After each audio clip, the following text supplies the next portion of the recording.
Friendship is an art of keeping distance, while love is an art of intimacy. One day, in retrospect, the years of struggle will strike you as the most beautiful. Sexuality is the key to the problem of the psychoneuroses and of the neuroses in general. No one who disdains the key will ever be able to unlock the door. Unexpressed emotions will never die. They are buried alive and will come forth later in uglier ways. A woman should soften but not weaken a man. My love is something valuable to me which I ought not to throw away without reflection. In matters of sexuality we are at present, every one of us, ill or well, nothing but hypocrites. Most people do not really want freedom because freedom involves responsibility, and most people are frightened of responsibility. The great question that has never been answered, and which I have not yet been able to answer, despite my 30 years of research into the feminine soul, is what does a woman want? Flowers are restful to look at. They have neither emotions nor conflicts. We must reckon with the possibility that something in the nature of the sexual instinct itself is unfavorable to the realization of complete satisfaction. We are never so defenseless against suffering as when we love. We are never so vulnerable as when we love, and never so hopelessly unhappy as when we lose the object of our love. Ideal, eternal love, purged of all hatred, exists only between the addict and his drug. Out of your vulnerabilities will come your strength. Men are strong so long as they represent a strong idea. They become powerless when they oppose it. A love that does not discriminate seems to me to forfeit a part of its own value by doing an injustice to its object, and secondly, not all men are worthy of love. Time spent with cats is never wasted. The most ancient and important taboo prohibitions are the two basic laws of totemism: not to kill the totem animal and to avoid sexual intercourse with members of the totem clan of the opposite sex. He that has eyes to see and ears to hear may convince himself that no mortal can keep a secret. If his lips are silent, he chatters with his fingertips. Betrayal oozes out of him at every pore. Love and work are the cornerstones of our humanness. The wish to be able to fly is to be understood as nothing else than a longing to be capable of sexual performance. Just as no one can be forced into belief, so no one can be forced into unbelief.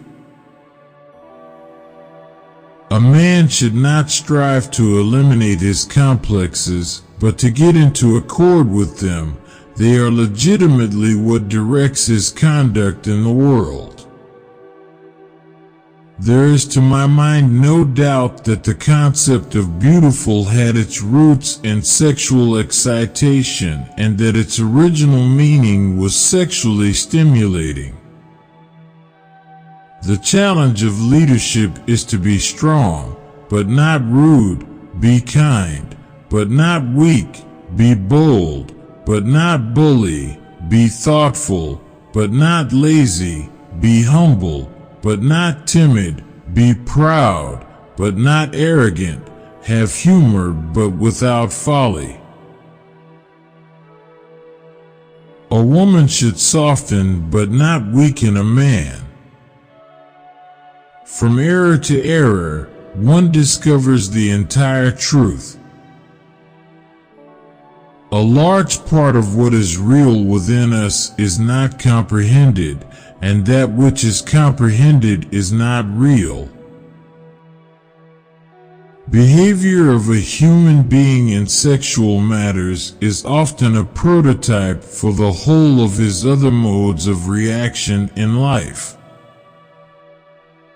Being entirely honest with oneself is a good exercise. Words have a magical power. They can bring either the greatest happiness or deepest despair. The more perfect a person is on the outside, the more demons they have on the inside. An overwhelming majority of symbols in dreams are sexual symbols. Love and work, work and love, that's all there is. I cannot think of any need in childhood as strong as the need for a father's protection. Whoever loves becomes humble. Those who love have, so to speak, pawned a part of their narcissism. Flowers are restful to look at. They have neither emotions nor conflicts. How bold one gets when one is sure of being loved. Being entirely honest with oneself is a good exercise. The mind is like an iceberg. It floats with 1/7 of its bulk above water.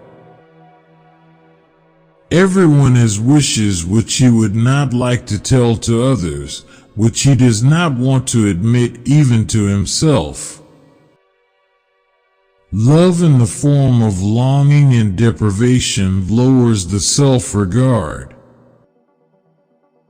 It is that we are never so defenseless against suffering as when we love, never so helplessly unhappy as when we have lost our loved object or its love. At that moment, when a person starts to seriously ponder the meaning and value of life, you can consider him a madman. Anatomy is destiny.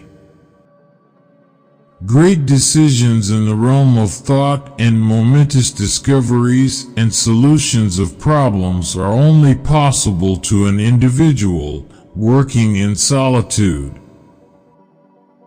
Everything that you do in bed is perfectly and absolutely acceptable, if only both sides enjoyed it. Life, as we find it, is too hard for us. It brings us too many pains, disappointments, and impossible tasks. The conscious mind may be compared to a fountain playing in the sun and falling back into the great subterranean pool of subconscious from which it rises. The first person to throw an insult instead of a stone was the founder of civilization. The scope of one's personality is defined by the magnitude of that problem which is capable of driving a person out of his wits. Before you diagnose yourself with depression or low self-esteem, make sure that you're not surrounded by fools. When people criticize me, I know how to defend myself. But I'm powerless in the face of praise. One is very crazy when in love. Love and work are the cornerstones of our humanness. Sadism is all right in its place, but it should be directed to proper ends. Instinct of love toward an object demands a mastery to obtain it, and if a person feels they can't control the object or feel threatened by it, they act negatively toward it. We choose not randomly each other. We meet only those who already exists in our subconscious. The interpretation of dreams is the royal road to a knowledge of the unconscious activities of the mind. He that has eyes to see and ears to hear may convince himself that no mortal can keep a secret. If his lips are silent, he chatters with his fingertips. Betrayal oozes out of him at every pore. Whoever loves becomes humble. Those who love have, so to speak, pawned a part of their narcissism. Dreams are often most profound when they seem the most crazy. Where such men love, they have no desire, and where they desire, they cannot love. Illusions commend themselves to us because they save us pain and allow us to enjoy pleasure instead. We must, therefore, accept it without complaint when they sometimes collide with a bit of reality against which they are dashed to pieces. A woman will never want sex with a man who doesn't get her hints. The goal towards which the pleasure principle impels us of becoming happy is not attainable, yet we may not, nay, cannot give up the efforts to come nearer to realization of it by some means or other. Who lacks sex speaks about sex, hungry talks about food, a person who has no money about money, and our oligarchs and bankers talk about morality. We live in a thoroughly strange time in which we are surprised to note that progress is marching in step with barbarism. Experience teaches us that the world is not a nursery. The virtuous man contents himself with dreaming that which the wicked man does in actual life.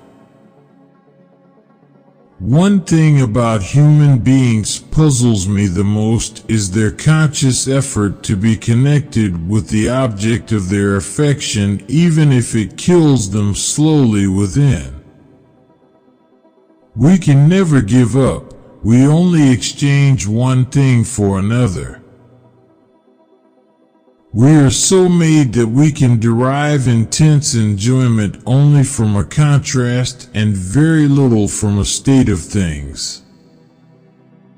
Two hallmarks of a healthy life are the abilities to love and to work. Each requires imagination. If you want your wife to listen to you, then talk to another woman. She will be all ears. Where they love, they do not desire, and where they desire, they do not love. Poets are masters of us ordinary men in knowledge of the mind, because they drink at streams which we have not yet made accessible to science. The intention that man should be happy is not in the plan of creation. Beauty has no obvious use, nor is there any clear cultural necessity for it.